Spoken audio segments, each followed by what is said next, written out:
Chapter 16. Shudhamaya Gnyan. The I in its pure state. In the previous chapter, we did that the subject and the object are one in myself. The experiencer and the experience are one in myself. The knower and the known are one in myself. There is no outside. So, there is nothing called experience. There is nothing called knowledge that is separate from me. I am knowledge. There is no outside and inside. So let's dive deeper into this inquiry. He's continuing on the same lines in chapter 16. He's now saying, now that I see that there is no dvaitam, no two. There is no experiencer, experience, no subject, no object, no knower, no known. When you don't see the two, when the two has dropped, now you do the inquiry into this no two. So he says, dive deeper into the inquiry of who or what is this that is still saying I. Do you notice? There is still an I. So let's trace the journey of I from the beginning until now. When I was ignorant, what did I consider as I? There was a point in time, maybe in teenage or youth, when I considered this body as I got a little pimple and I'm like, I have a pimple. Remember those days? So you considered this body as I. Then you matured to adulthood, you started noticing the mind. A hidden, subtle assumption was made by you that I am this mind. As you matured, you became smarter, you became more intelligent, then you started considering the intellect as I. So I has naturally shifted its positioning. Are you seeing this? Initially, you used to consider the body as the I. As you moved into adulthood, you started assuming the mind as I. Then the position changed to the intellect as I. When you started feeling, I'm more intelligent than all my peers. All this was happening at a very subtle level. You never vocalized it, or you never had a conversation about this with your friends or family. This was happening at a very subtle level where most of us were even ignorant about it happening automatically. What was really happening? Memory was connecting events and presenting to me a false continuity in my intelligence graph. And then I considered that false continuous intelligence as I. That's why you say this, no? When I was younger, I was not so smart. Today I am wiser. Don't you say that about yourself? So what are you referring to? You are referring to a false intelligence graph. Doesn't exist. Memory has just connected events and it presents a false continuity to me. Do you see what I'm saying? I consider that false continuous intelligence as I. Not just that. Memory was also connecting events and presenting to me a false continuity in my own emotions and presenting it as an emotional graph.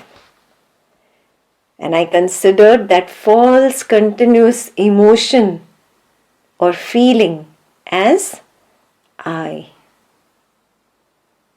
Yeah, so I kept switching, the I kept shifting. Sometimes it was at the body, then it was at a feeling, then it was at the intellect, then it was at the mind. You kept jumping, you kept jumping. Now this is all happening at a very subtle level. You're not aware that this is happening. We are just looking back in retrospect now and recognizing, yes, that is what the memory was doing.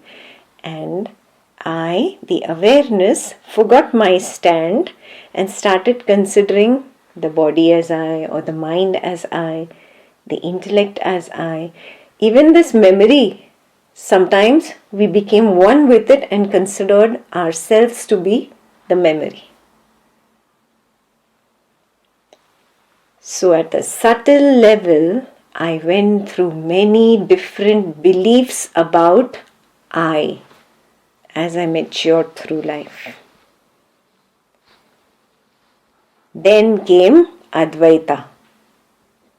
Some of us got introduced to Advaita through Ashtavakra, some of us got introduced to Advaita through Krishna or through Upanishads or Adi Shankaracharya or Gaudapada, whoever was the medium that brought this knowledge to you. What was your first introduction? I am not the body. I am not the mind. I am the witness of the body and mind. So suddenly now the I has shifted from the body-mind to the witness of the body and mind. Do you remember those early days of Advaita level 1, Srishti Drishti Vada?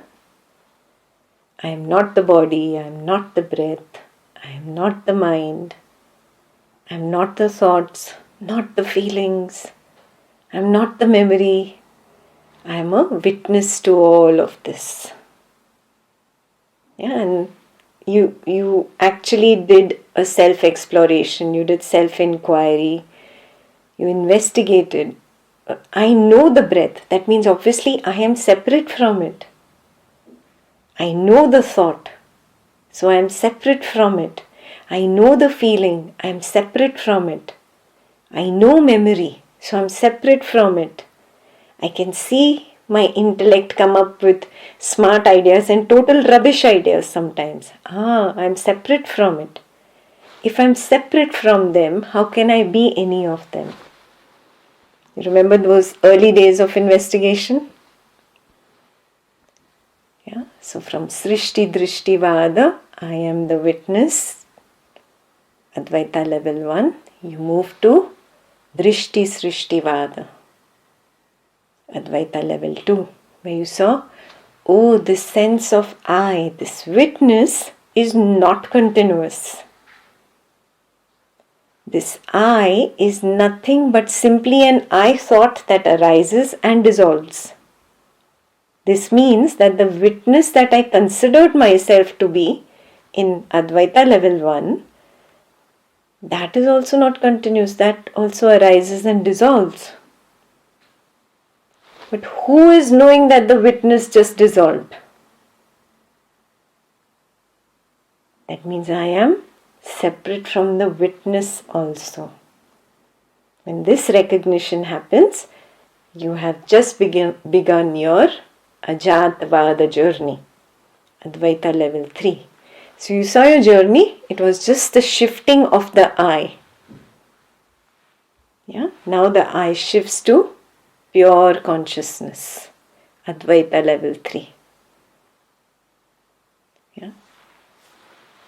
I'll introduce a new word that Atmananda describes pure consciousness as. He calls it the higher witness. It is the witness of the witness. Because the pure consciousness notices the witness arise, the I arise, and notices it collapse also. If the witness collapsed, who knows that the witness collapsed? It is the higher witness, the pure consciousness. Be very clear, there is no new entity being introduced here. Just a new word. I didn't want you to get confused if you ever came across the word the higher witness.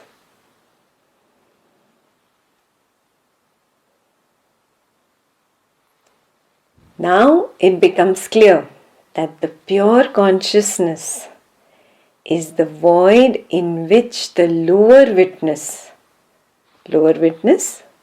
is the witness consciousness or the sense of I or the I thought.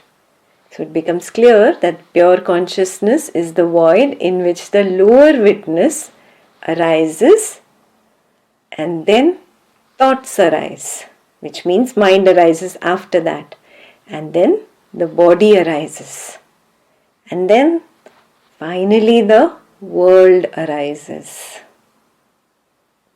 So pure consciousness is that void which reveals the lower witness reveals the mind reveals the body, and the body reveals the world.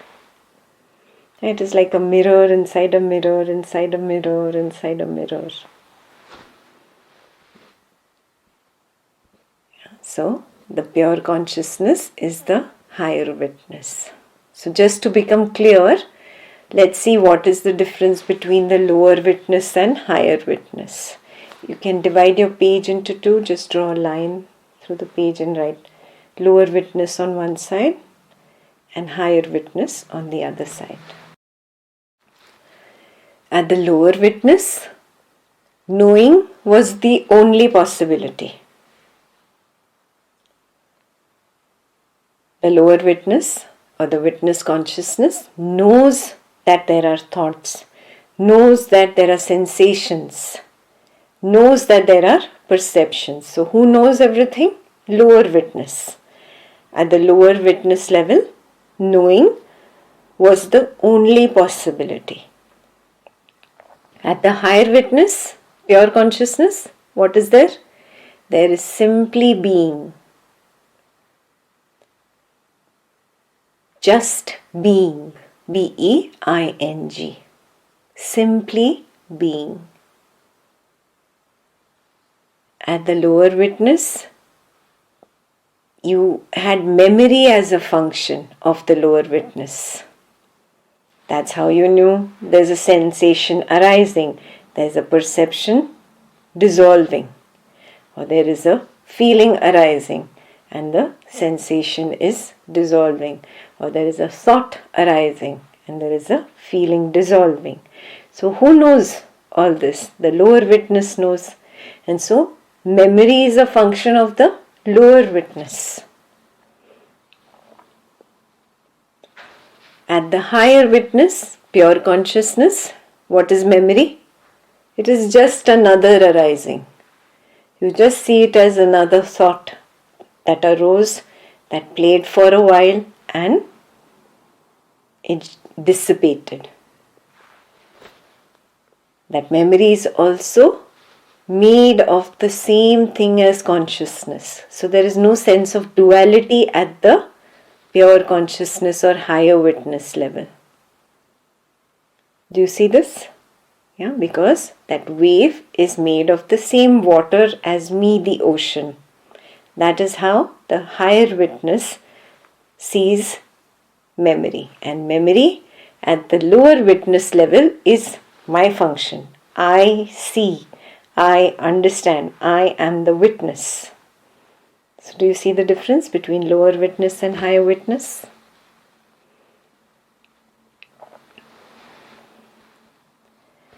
So continuing on the similar lines, lower witness can remember. The lower witness can connect. It can track things.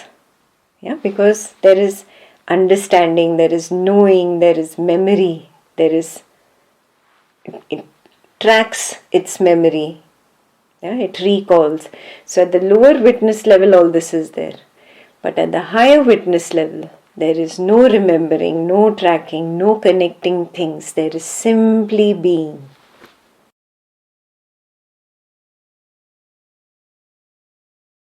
At the lower witness level, there was a sense of separation from the body.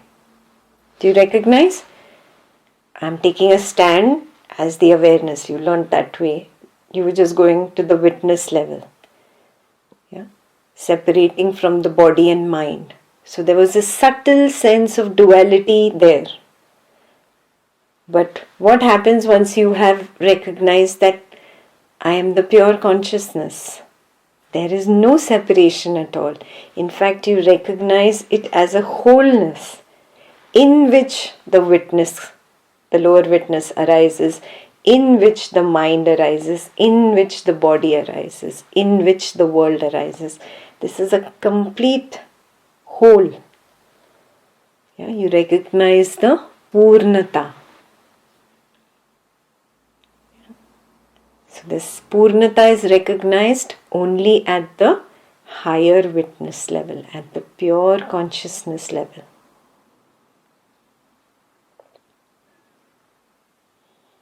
Yeah. One more distinction, one last distinction that I can think of is at the lower witness level you felt I am separate from the body mind, but I'm still kind of restricted by this bag of skin. I'm restricted here. You kept feeling that the location is here. The location is not there. The location is not there. The location is here. That's how you felt at the lower witness level. But once you come to the higher witness level, to the pure consciousness, you see everything as simply a wave made of itself, made of consciousness, made of you, the consciousness. It is simply an arising.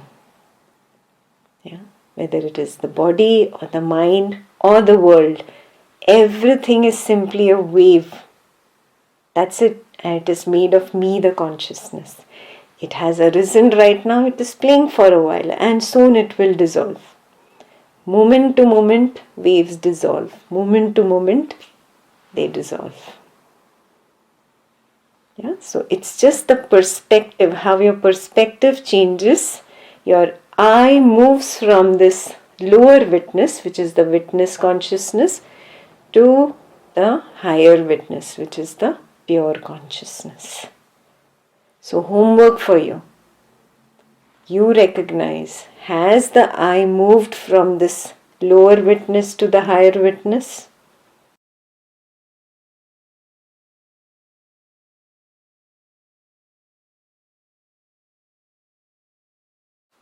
Yeah. And homework number 2, if you can think of any more differences between lower witness and higher witness, besides the one that I could come up with right now, you can share it with everybody in the Sangha. So far, it's clear? The introduction is clear for everybody?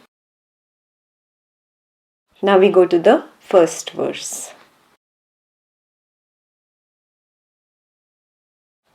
Randuvrittigal madhyatil gada nidrayilum tada pragashikunnu jnanena shabdatin lakshamam purul. In between thoughts and in the deep sleep state shines that principle to which the word I points. So you will say, we have done this. But remember, when you did it, your eye was at the lower witness level. Now your eye has shifted to the higher witness level.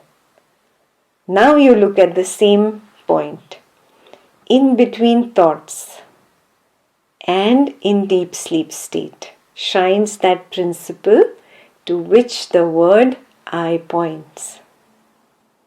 What is Atmananda saying? Has already been recognized by all of us. Yeah, we've experientially seen that in between two thoughts there is a gap.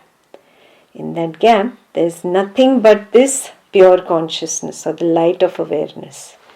But now I have recognized from this higher witness's vantage point, there is no gap in between two thoughts. In fact, the thought is the gap in between the light of awareness. Yeah, so that which is in the gap is nothing but the light of awareness, which is not visible as a gap between two arisings, but actually the arising is a gap in the light of awareness. Yeah, this light of awareness is nothing else but the pure consciousness. It is nothing else but the real I, the Shudhamaya Gnyan, real I. In deep sleep, all these arisings are absent, the thought is absent, feelings are absent, sensations, perceptions are absent. Thus, there are no gaps in the light of awareness. Are you getting this? Now we are calling these arisings as the gaps. There is no gap in the light of awareness in deep sleep. The higher witness is present in its full glory, undivided, complete. It is the principle to which the I points to. Yeah? So Atmananda is saying, why do we always, all of us, anybody in this entire world, all 4 billion people on this planet, all of us address ourselves as I. It's our common name. What are we really pointing towards? That light of awareness, that space of awareness, that is common. That is not individual. I don't have a private I and you have a private I. No. Yeah? That is what Atmananda calls the I principle. And he's saying that is what it points to, the light of awareness. So this is like the light of awareness. Yeah, there is just the light here and nothing else. In deep sleep, there is just the light of awareness. There is no object. There is no gap. What is the gap? When I comes up. You see how it disturbs the light of awareness? So in the light of awareness, when an object comes, that is the gap. Are you seeing this? Yes, this is the gap in the light of awareness. So this is how the sense of I comes up. The witness consciousness or the I thought. 3 different names given by 3 different masters. But it means the same. This witness consciousness, this lower witness is the gap in the light of awareness. In deep sleep, there is no gap. This light of awareness is shining in its full glory. Very clear? Yes? So, deep sleep is like this. Dream state, you have few objects, but they are quite blurry. And waking state, they are very clear.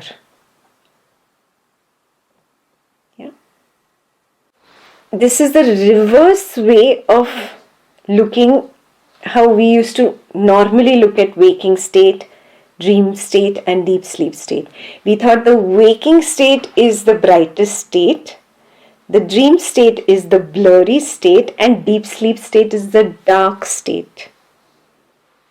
Yeah. Now when you come to the pure consciousness level, you realize, oh, it's the exact opposite, reverse.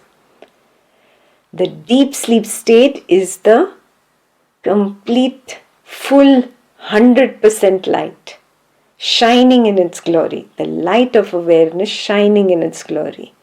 When it is disturbed by a few gaps, it is the dream state. And when it's disturbed by a lot of gaps, lot of them, continuous perception, then it is the waking state. Yeah, so What is Atmananda saying? That light which was shining in its pure glory, that is the real I. That is who we all are. And it's not personal. It's not private. How many infinite lights can there be? Oh, there's only one infinity. Yeah, and we are that common infinity. We are that one single light. Yes. So in that light of awareness appeared that lower witness, that I. And that lower witness is revealed by the higher witness. So is this very clear? Lower witness is that I, and the higher witness is that light. The lower witness in turn reveals thought, feeling, sensation. Yeah, the mind and the body. And the mind and the body reveal the world. What does it mean by they reveal the world? Without the five senses, I cannot perceive sight, sound, smell, taste, touch. So, sight, sound, smell, taste, touch are not outside. They are inside me. But that perception level of mine becomes accessible to me through the level of thought, feeling, and sensation. Thought, feeling, and sensation work like binoculars. Through thought, feeling, and sensation, I can go to the level of perception. Yeah. For example, in an ocean, there are surface level waves. If you've ever really gone scuba diving, yeah, you will notice all the turbulent waves are on the top. Yeah. From the shore, you cannot see the quiet ocean. To see the ocean life there inside, what do you have to go through? You have to go through the surface level of turbulent waves. When you dive down deeper, then you come to the ocean life and you realize, oh my God, this is another world down here. Yeah? So the perception of sight, sound, smell, taste, touch happened only after I got through the top layer of thought, feeling, and sensation. I had to dive down. Similarly, the consciousness has to dive through the thought, feeling, and sensation level, and then only it can go to the level of perception. Everything is within consciousness. The bed of the ocean is also in the ocean. The top rogue waves, tsunami waves, tall waves, all inside the ocean. There is no outside. Yeah? Similarly, the consciousness needs thought, feeling, sensation to look through or go through and perceive the level of perception. This is the meaning of the higher witness reveals the lower witness reveals thought, feeling, sensation, and thought, feeling, sensation then reveals the world or perception. Very clear?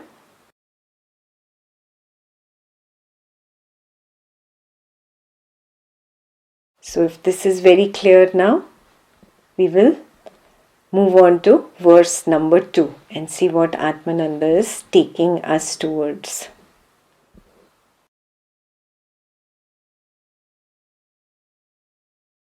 Manasadan yidum sthana magum ashuddhamam porul manasu kondu kandedan sadhyamagunna tengine.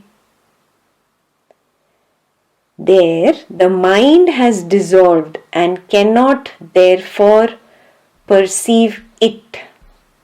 Where he's talking about the gap in between thoughts or the deep sleep state.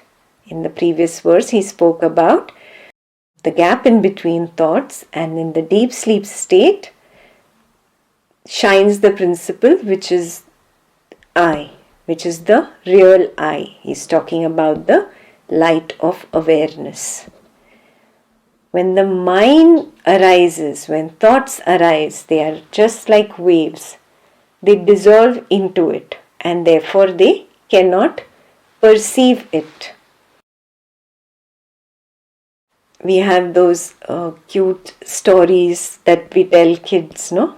That the wave went to look for the ocean and it kept looking and it kept looking and it kept looking and it could not find the ocean. So it was very exasperated and goes to its mommy and says, "Mommy, why can't I find this so-called ocean?" So mommy says, "You are the ocean. Look within, you are the ocean." So the wave looks within, and obviously because it looks within, it dissolves. It's a story, it's a little poetry. So it dissolves into the ocean. And once it dissolves, there is no more perceiving left. Yeah, so in pure consciousness, in the deep sleep state, and in the gap, every arising dissolves and disappears.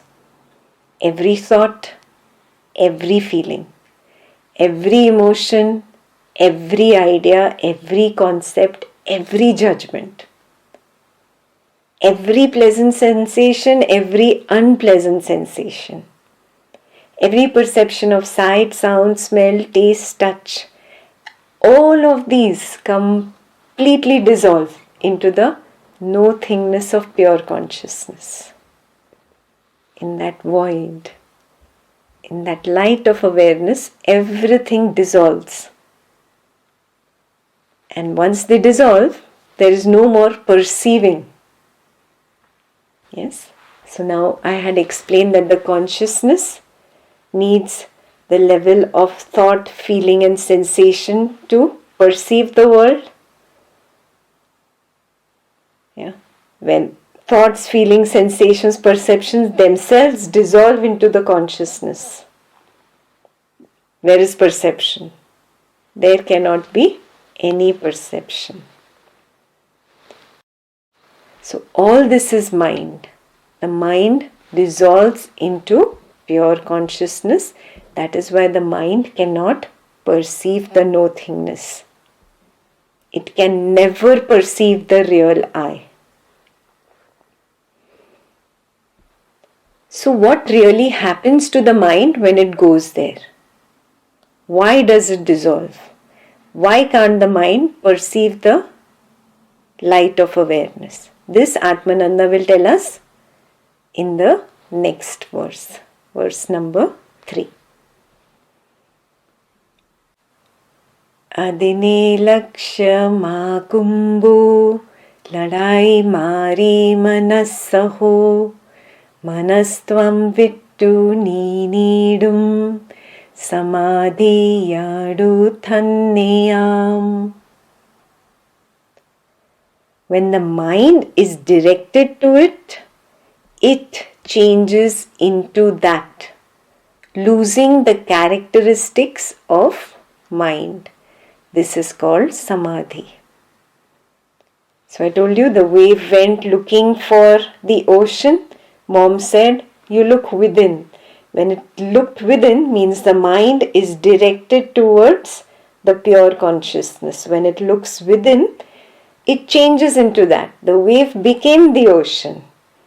The mind becomes the pure consciousness. So the wave lost its characteristics, right? Similarly, the mind loses its characteristics. This is called samadhi.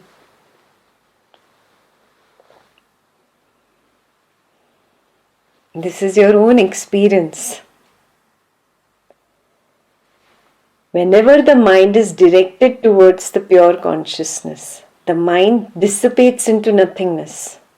It transforms into pure consciousness.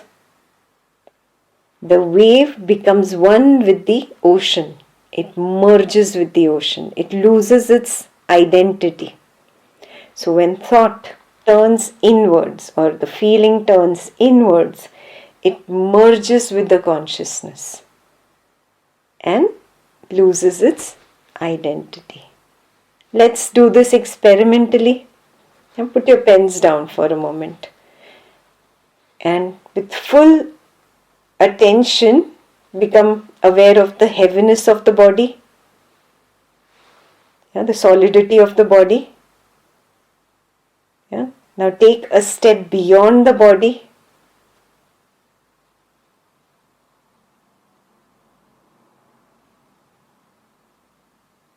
Now notice the sense of I that is focusing on the body right now.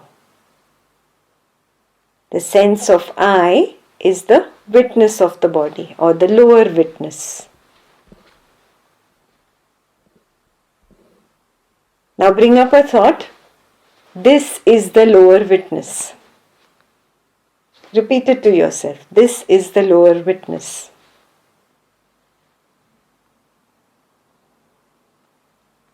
That which is witnessing this thought arise is also the lower witness. Now let this lower witness turn within. Just like that little baby wave turned within. You turn within. Don't look at the body, don't look at the thought. Turn within.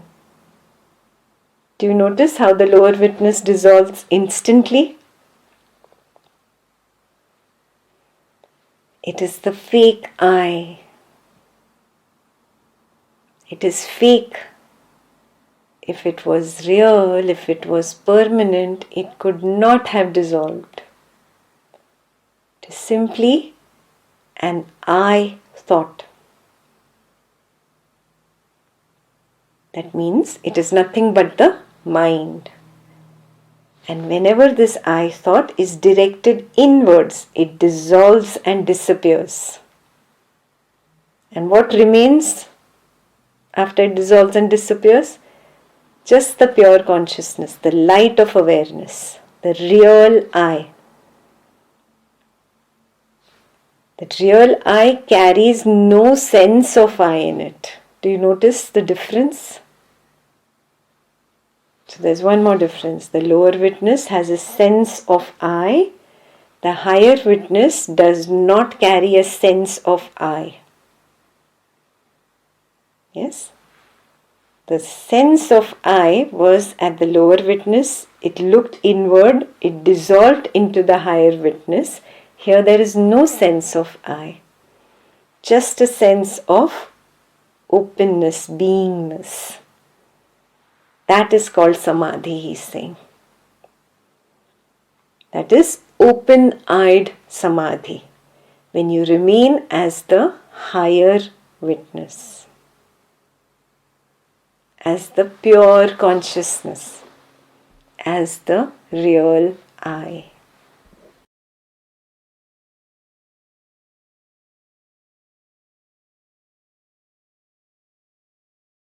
So the next question automatically arises. Okay, so when there is samadhi, there is no thought at all. Is that correct? Is there just the nothingness of pure consciousness? So let's see what Atmananda responds to this in the next verse.